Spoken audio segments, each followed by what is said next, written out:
Hello and welcome back to another vlog. Today we're back down the lake, NMG Fisheries, Barron's Pond. It is a freezing cold winter's day. We've got a day session ahead of us. It's currently about 10 AM, so if we can get the rods in by like 11, I'm going to fish till 4 o'clock, so we haven't got a lot of time. And at this time of year, the carp do tend to hold up in numbers. They're more difficult to locate, but if you do locate them, they're in packs, and that is the key to the fishing in this time of year. In the colder weather, you've got to find them to catch them, and that's what we're going to do. We're going to take a couple of laps of the lake, go and find out where they're holding up. Once we've found them holding, hopefully flick some single hook baits over them, maybe a couple of baits over the top, and we'll pick one off that way. So let's go have a walk around, locate the fish, as location is key at this time of year. If you're not on them, you're simply not catching them. The amount of times I said that in my videos, I pushed that out to people.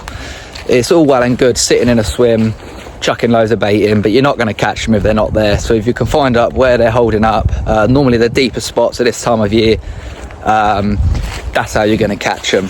So I'm going to have a little walk around the whole lake a couple of times, locate them, and as I said, fish on top of them. Just done 3 laps of the lake, and I haven't actually seen a lot of signs at all. Nothing that's screaming carp to me.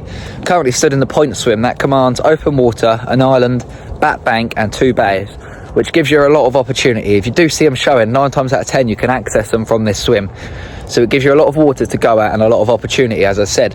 But I'm going to do one more lap just to see if I can see any signs of fizzing, any carp moving, to make it easier for us and more chance of catching. But at the moment, I think I'm going to settle down in this swim. Just going to continue walking around, finding them. I don't mind taking the time out. It does seem like a lot of people would say you're wasting your fishing time, but you're not. You're going to catch them more if you're on them. So I'm going to keep walking around, putting the effort in to find them on these cold winter days. That normally pays off. So if we can nick a bite today, I'll be more than happy with that.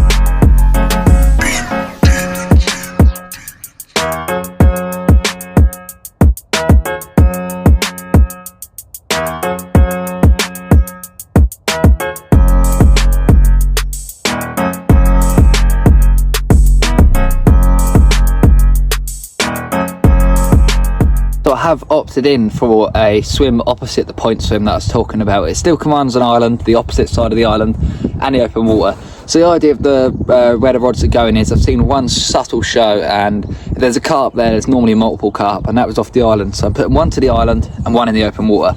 How I'm running that is with a 3 ounce inline pair lead with a bit of rig tubing into a slip D Ronnie rig with a pink 15mm bottom bait, bit of foam there just so it goes in, settles over the leaves on the bottom of the lake. It's quite silty, just so I know that it's sat right and it's not tangling on the cast. Bit of putty to weigh that down, and that's on a long shank X in barbless. And I'm literally going to put that out and ping 4 or 5 baits over, and that is it. So that's dead tight to the island. You'll see on the next footage once I've casted that one. Let's get this out there, set the other rod up, get that one out, and hopefully we can bag a few carp. As soon as I just started catapulting them baits over the spot, big patch of fizzing has come up, massive sign of carp there. Definitely probably from carp, big patches. The only other fish in here are literally roach, so that's a confident sign. It's about a rod length off, so they're definitely in the area after seeing that subtle show earlier. So hopefully it doesn't take too long for that rod to tear off. And I've just about to pick the second rod out. Only difference is I'm fishing a double 15mm bottom bait on that one. Same again with the bit of foam and a couple of baits over the top with the catapult. So let's get this one out there, and hopefully it won't take long before we see our first bit of action.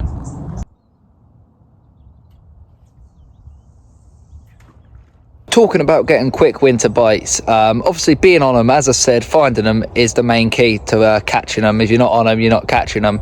Next thing is your baiting approach. Start little, fish for a bite at a time, a couple of boilies, a little PVA bag, solid bag, something like that, a little mouthful of bait. If you're catching loads, slowly gauge your bait up to find out if they're really up for a feed. And if you are getting big hits, then put your bait in and they're obviously there on the feed, and they're going to be up for a little bit more bait. Next thing is super sharp hooks. I'm a big believer in sharpening your hooks, having them literally pinpoint. They need to be hurting you and pricking your finger nicely for them to go in the water, for me anyway. They would never go in the water without being sharpened. The hook could get changed after each fish, all sharpened, to make sure that you're hooking that fish. Rods have been in the water for about an hour and a half. It's taken a bit longer than I thought it would to get a bite, but there's multiple patches of fizzing over in this sort of section here, along the island, off in the open water spot. So there's definitely carp in the area, and they do look like they're in numbers feeding. So hopefully it doesn't take too much longer before we can get our first bite, because we are slowly running out of time. So hopefully we can nick one or two just before we have to go home later on. So I have seen a couple of carp lump out on the back bank. It doesn't seem like it's happening in this swim, so I am making the move. I'm about to pack everything down, move over there and get on to them showing fish. That can be crucial, and that could be our bite for the day. Moving over there, getting on them, fishing over them, and hopefully we can bag one that way. So see you guys when I'm around there with the rods in the water, and we'll go from there. Just come round and put 2 rods on the back bank, one to a spot known as Boulder Stump, and then one just to the left of it on a margin with an overhanging tree next to it. Oh, got something on my head there. So yeah, rods are over there. One's in a PVA mesh bag of pellet and crushed boilie. Let me show you that now. One of those, and then one is just gone over as a single, and I've catapulted around 6 or 7 baits around it. Little bottom baits, match the hatch. So hopefully we can pick a bite off that way. We've got about an hour and a half left, so if we can get one, I'll be happy with that.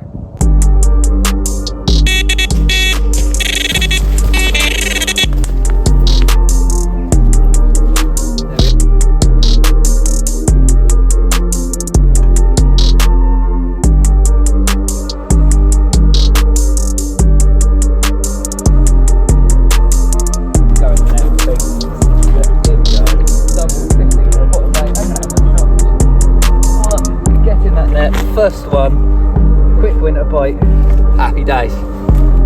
So I'm gonna get the rod straight back out and then we'll have a look at that. As you can see, I've got a double 15mm bottom bait there on a slip D section, and that's with a little PVA mesh bag of crushed boilies, a couple of small pellets, and that's just for a bite at a time, just trying to get them carp to come in mouthful and hopefully get hooked that way. Very quick way of getting bites in this colder weather. Just hook that through on your hook. Sort of stops tangles as well 90% of the time, which is very good. It's a good way of introducing bait around your hook bait nice and tightly. So we're going to cast it out 14 wraps to the far bank on the stump. Hopefully can bag another carp.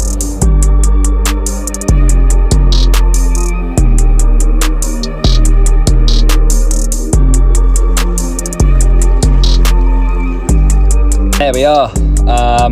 That's a result to a quick winter day session bite. A couple of baits over the top to that far margin. Double 15mm bottom bait, 5 or 6 over the top, just a bite at a time, and we've now had this cracking common. Look at that, she's well into the 20 pound. I ain't got no scales on me, but she's definitely over the 20 pound mark, probably pushing 22, 23 pound, maybe a little bit bigger or less, give or take. But yeah, let's slip this one back and hope for another one. Rod's already back out on that stump.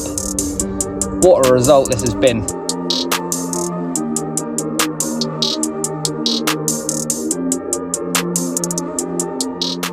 Literally just flicked the rod to the island, and within seconds it's torn off, and unfortunately it's dropped off.